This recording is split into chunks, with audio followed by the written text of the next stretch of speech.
பணம் ஒரு மனிதனுக்கு மிக முக்கியமான தேவையா இருக்கு இன்றைய காலகட்டத்துல. அப்படிப்பட்ட பணம் ஒருவருடைய கையில புரளணும் அப்படின்னா அவங்க வீட்டுல என்னென்ன விஷயங்களை அவங்க பின்பற்றணும்? மக்களுக்கு அதை சொல்றேன். நம்ம சொல்ற பரிகாரம் பாத்தீங்கன்னா எல்லாமே நல்லா இருந்து இதை நீங்க பண்ணீங்கன்னா 100% ரிசல்ட் வரும். சரியில்லாம நீங்க நம்மளுக்கு சரியா இருக்கா இல்லைன்னு நீங்க தெரிஞ்சுக்க வேணாம். முதல்ல பண்ணுங்க. நான் சொல்ற அனைத்துமே நீங்க ஃபாலோ பண்ணுங்க.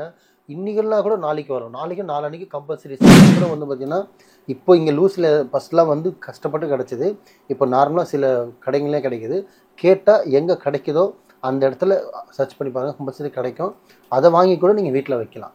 இது எல்லாமே இந்த 7 விஷயமும் பார்த்தீங்கன்னா கரெக்டாக நீங்கள் வாங்கி வைக்கிறது மட்டும் போதாது, அதை பராமரிக்கணும். எந்த ஒரு பரிகாரம் நான் சொல்கிறேனோ, எந்த விஷயத்த நீங்கள் பண்ணுறீங்களோ அது ரொட்டீனாக நீங்கள் பண்ண 100 to 100% ரிசல்ட் வரும். இப்போ நான் சொன்ன இந்த 7 பொருள் வைங்க, முழு நம்பிக்கையோடு பண்ணி பாருங்கள். இன்ஷா அல்லாஹ் நல்லதே நினைங்க, நல்லதே செய்யுங்க, நல்லதே நடக்கும்.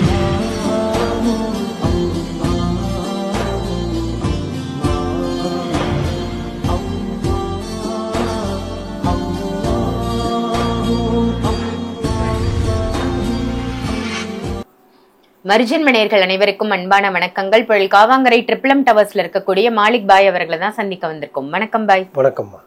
தினம் தினம் அற்புதமான தகவல் மக்களுக்காக நிறைய விஷயங்கள் நீங்க ஷேர் பண்ணிட்டு இருக்கீங்க. அந்த வகையில இன்னைக்கான டாபிக் பணம். பணம் ஒரு மனிதனுக்கு மிக முக்கியமான தேவையா இருக்கு இன்றைய காலகட்டத்துல. அப்படிப்பட்ட பணம் ஒருவருடைய கையில புரளணும் அப்படின்னா அவங்க வீட்டுல என்னென்ன விஷயங்களை அவங்க பின்பற்றணும்? வீடியோல நிறைய விஷயம் சொல்லியிருக்கேம்மா. சில பேருக்கு மணி பிளான்ட் வைக்க சொல்லியிருப்பேன், சில பேருக்கு ஃபோட்டோஸில் சொல்லியிருப்பேன். நம்ம சொல்கிற அனைத்துமே பார்த்தீங்கன்னா 100க்கு 100% பயன்படுத்தும். என்னென்னா நிறைய பேர் கமெண்ட்டில் கேட்குற மாதிரி நீங்கள் சொல்கிறது நான் அனைத்துமே செய்கிறேன், ஆனால் எனக்கு செட் ஆக மாட்டேங்குன்னா அப்போ நீங்கள் நம்ம செக் பண்ணணும்.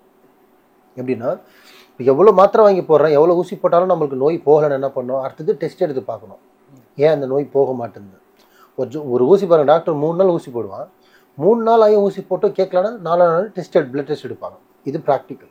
ஸோ அதே மாதிரி தான் நம்ம இவ்வளோ பரிகாரம் பண்ணியும் நம்மளுக்கு பாசிட்டிவ் வரல, இவ்வளோ பரிகாரம் பண்ணியும் நம்மளுக்கு எந்த ஒரு முன்னேற்றமும் இல்லைன்னா அப்போ உன் ஜாதகத்தில் என்ன இருக்குது, உன்னை சுற்றி என்ன நடக்குது, உன்னோட கட்டம் இப்போ எப்படி இருக்குது, உன்னோட அமைப்பு இப்போ எப்படி இருக்குது, டைம் நல்லா இருக்கா இல்லையா, ஸோ செய்வனில் பாதிக்கப்பட்டிருக்காங்க இல்லை கருமாவில் பாதிக்கப்பட்டிருக்காங்க, இதெல்லாமே நம்ம பார்க்கணும்.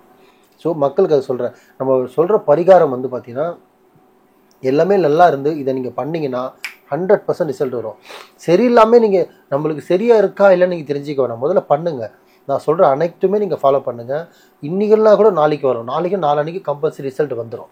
99 இப்போ எக்ஸாம்பிள் பண்ண ஆரம்பிச்சு டேட் 1லேருந்து 19 days பண்ணுறதுக்குள்ளேயே உங்களுக்கு அதுக்கான பலன் உண்டு. அவசரம் மட்டும் படாதீங்க. உடனே நூடுல்ஸ் மாதிரி செஞ்சு நூடுல்ஸ் மாதிரி சாப்பிட்றது கிடையாது. நிறுத்தி நிதாச்சு. வாழ்க்கைன்றது பார்த்திங்கன்னா விவசாயம் மாதிரி. முதல்ல விதைக்கணும், அப்புறம் அறுவடை செய்யணும், அப்புறம் அதை க்ளீன் பண்ணணும், அப்புறம் சமைக்கணும், அப்புறம் தான் சாப்பிடணும். அந்த மாதிரி ஸ்டெப் பை தான் நம்ம பண்ண முடியும். ஆனால் சொல்கிற பரிகாரத்தை நீங்கள் கரெக்டாக ஃபாலோ பண்ணுங்கள், கண்டிப்பாக உங்களுக்கு ரிசல்ட் வரும். ஸோ நிறைய வீடியோவில் பார்த்தீங்கன்னா ஒரு பொருளுக்குன்னு தனியாக ஒரு வீடியோ சொல்லியிருப்பேன். இதில் மொத்தமாக சேர்ந்த மாதிரி ஒரு 6-7 பொருள் சொல்கிறேனே. முக்கியமாக ஒன்று பார்த்தீங்கன்னா இந்த வீடியோ இஸ்லாத் ஆளுங்களுக்கும் சேரும், கிறிஸ்தவருக்கும் சேரும், ஹிந்து மக்களுக்கும் சேரும். யாருக்கும் உங்களுக்கு பிடிச்சிருக்குன்னு தோணுதோ நீங்கள் அதை கரெக்டாக செய்யுங்க, அவ்வளோதான் சொல்ல முடியும். ஸோ ஃபஸ்ட்டு ஒன்று பார்த்தீங்கன்னா இந்த லாஃபிங் புத்தான்னு சொல்லுவாங்க, வயிறு குபேரன்னு சொல்லுவாங்க. அது ஆக்சுவலி இது குபேரர் கிடையாது, லாஃபிங் புத்தா. அது பார்த்திங்கன்னா ஒரு சிரிச்ச முகமாகவே இருக்கும். அதை ஒரு சின்னதாக ஒரு பால் மாதிரி வாங்கி அதிலே ஒரு கிண்ணம் மாதிரி வச்சு அவரை சுற்றி சில்லற காசு போட்டு வைங்க. இது எங்கே வைக்கணும் அப்படின்னா பெட்ரூமில் வைக்கக்கூடாது, கிச்சனில் வைக்கலாம், ஹாலில் வைக்கலாம், டிவி ஏரியாவில் வைக்கலாம் இல்லையா. அதே மாதிரி இல்லை பெட்ரூமில் வைக்கிற மாதிரி தான் நம்ம கொஞ்சம் குபேரன் மூலையாக இருந்தால் அந்த இடத்துல குபேரன் சிலையை வைக்கலாம். குபேர மூலைன்னு சொல்லுவாங்க பெட்ரூமில். ஸோ பீரோ வைக்கிற இடத்துல அந்த பீரோக்குள்ளே அந்த குபேரனை வைக்கணும். நல்லா வார்த்தை கவனிச்சுங்க. பெட்ரூமில் ஸ்லாப்பில் வைக்க சொல்ல, ஹாலில் வைக்கலாம், டிவி கபோர்டில் வைக்கலாம். இல்லை பெட்ரூமில் வச்சா நல்லாயிருக்கும், பெட்ரூமில் வைக்க முடியும்னா குபேரன் மூலம் பீரோ வைக்கணும். அந்த பீரோவோ இல்லை டிவி கபோர்டு மாதிரி என்ன கட்டியிருந்தீங்கன்னா அந்த கபோர்டில் கூட நீங்கள் வைக்கலாம். ஸோ ஒன்று. ரெண்டாவது ஒரு விஷயம், கம்பல்சரி வீட்டில் ஹாலில் மறுத்தவரை பெட்ரூமில் வைக்காதீங்க. ஹாலில் எதனா ஒரு மூலையில் நல்ல மூலையை பார்த்து மணி பிளான்ட் வாங்கி வீட்டுக்குள்ளே வளைங்க. ஒரு சின்ன கண்ணாடி பால் வாங்கி அதில் கொஞ்சம் தண்ணி போட்டுட்டு 2 மணி பிளானில் 2-3 வெரைட்டி இருக்குது. மணி ரிலேட்டட் தான், அது எல்லாமே பாசிட்டிவ் கொடுக்கும். ஸோ அதை வளங்க. அது கொஞ்சமாக தண்ணி ஊற்றி வரணும், ரொம்ப ஊற்றினா கெட்டுடும். ஸோ கொஞ்சமாக தண்ணி ஊற்றி வச்சுருங்க. வைக்கிறது மட்டும் பெருசு கிடையாது. அந்த மணி பிளான்ட்டை ஒரு நாளைக்கு வீட்டில் நீங்கள் இருக்கும்போது ஒரு தடையாவது பார்க்கணும். முதல்ல காலைல எந்திரிச்சோன்னு பாருங்கள், இல்லை வேலைக்கு கிளம்பும்போது பாருங்கள். இல்லை வேலையிலேருந்து வந்து நைட்டு தூங்கும்போது முன்னாடி பாருங்கள். ஆனால் ஒரு நாளைக்கு ஒரு தடவை 2-3 தெரியாத மணி பிளான்ட்டை நீங்கள் பார்க்கணும். அது பார்க்குற இடத்துல நீங்கள் அதை வைக்கணும். அதனால தான் நிறைய பேர் பார்த்தீங்கன்னா வளர்க்குற மணி பிளான்லாம் வீட்டு வாசலாண்டி வளர்ப்பாங்க. ஸோ 2 விஷயம் ஆயிடுச்சு. 3வது விஷயம்னு கேட்டிங்கன்னா கம்பல்சரி பார்த்தீங்கன்னா இந்த ஹிந்து சம்மந்தப்பட்ட பார்த்திங்கன்னா 7 குதிரை போட்ட படம். 7 குதிரையும் வந்து பார்த்திங்கன்னா ஓடுற மாதிரி இருக்கும்.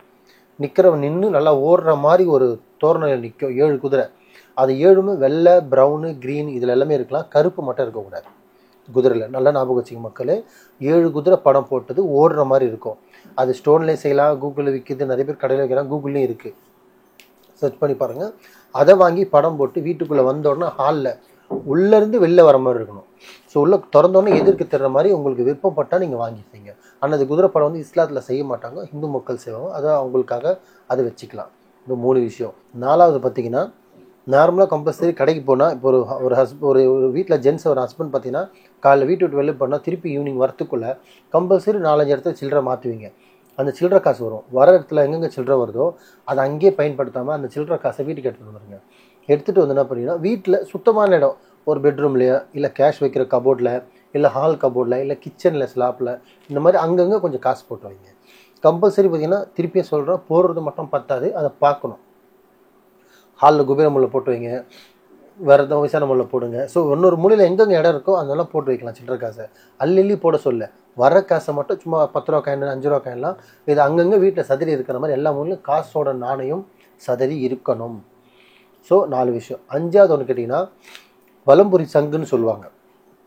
அது இந்து மக்கள் அதை பயன்படுத்துவாங்க. அந்த வலம்புரி சங்கு கிடச்சிதுன்னா இல்லை வாங்கணும், விற்கிது, ஆன்லைன்லேயே இருக்குது, பீச் சைடில் போனாலும் வாங்கலாம்.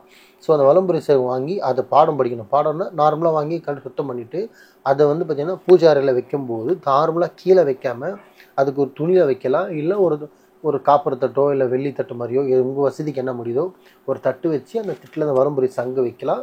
இல்லை துணி வச்சோ நீங்கள் சுத்தமான பட்டு துணி மாதிரி வச்சு கூட மேலே வைக்கலாம். பூஜை அறையில் வைக்கும்போது இதை நீங்கள் கம்பல்சரி பயன்படுத்தினா 100% ரிசல்ட் கொடுக்கும். 6 இப்போ இந்த 6 பொருளும் பார்த்தீங்கன்னா கம்பல்சரி எல்லாமே கிடைக்கக்கூடிய விஷயம்னு சொன்னேன். 7வது ஒரு விஷயம் கிடைக்கிறது கோமதி சக்கரம்னு சொல்லுவாங்க. அது வந்து கோமதி நதின்னு சொல்லுவாங்க. இப்போ கிருஷ்ணா நதி, கோதாவரிலாம் இருக்கு இல்லையா, அந்த மாதிரி கோமதி நதின்னு இருக்குது. அந்த நதியில் பார்த்திங்கன்னா சக்கரம் இருக்கும். அந்த சக்கரம் வந்து பார்த்திங்கன்னா இப்போ இங்கே லூஸில் ஃபஸ்ட்லாம் வந்து கஷ்டப்பட்டு கிடச்சிது. இப்போ நார்மலாக சில கடைங்களே கிடைக்கிது. கேட்டால் எங்கே கிடைக்குதோ அந்த இடத்துல சர்ச் பண்ணி பாருங்கள், கம்பல்சரி கிடைக்கும். அதை வாங்கி கூட நீங்கள் வீட்டில் வைக்கலாம். இது எல்லாமே இந்த 7 விஷயமும் பார்த்திங்கன்னா கரெக்டாக நீங்கள் வாங்கி வைக்கிறது மட்டும் போதாது, அதை பராமரிக்கணும். இப்போ ஒரு குதிரை படம் மாட்ட சொன்னோன்னா மாட்டியிருந்தால் வாரத்தில் ஒரு நாள் அதை ஏறி துடைக்கணும். மாட்டின மட்டும் போதாது, தூசியாக இருக்கக்கூடாது, துடைக்கணும். ஒரு மணி பிளான்ட் வச்சா இலை காஞ்சிருந்தால் அதை வெட்டிடணும், பராமரிப்பு செய்யணும். புரியுதுங்களா? ஒரு சங்கு வச்சோன்னா அதை தூசி இருக்கும். ஏன்னா ஒரே பொருள் ஒரு 2 நாள் ஒரு இடத்துல இருந்தாலே தூசி வந்துடும். வருமா வராதா மேடம்? கண்டிப்பாக வரும், வந்துடும். ஸோ அப்போ இருக்கும் என்ன பண்ணணுமோ அதை பராமரிப்பு பண்ணணும். இது சொன்ன எந்த ஒரு பரிகாரம் நான் சொல்கிறேனோ, எந்த விஷயத்த நீங்கள் பண்ணுறீங்களோ அது ரொட்டீனாக நீங்கள் பண்ண 100 to 100% ரிசல்ட் வரும். இப்போ நான் சொன்ன இந்த 7 பொருள் வைங்க, முழு நம்பிக்கையோடு பண்ணி பாருங்கள். இன்ஷா அல்லாஹ் நல்லதே நினைங்க, நல்லதே செய்யுங்க, நல்லதே நடக்கும். சிறப்பு சிறப்பு. ரொம்ப ரொம்ப அற்புதமான தகவலாக கொடுத்தீங்க. பணம் கையில் புரளணும், பணத்தட்டுப்பாடு இருக்கக்கூடாது அப்படின்னா என்னென்ன பொருட்கள் எல்லாம் பயன்படுத்துவது சிறப்பு அப்படின்னு அற்புதமான தகவலாக கொடுத்ததற்கு நன்றி பாய். நன்றிம்மா.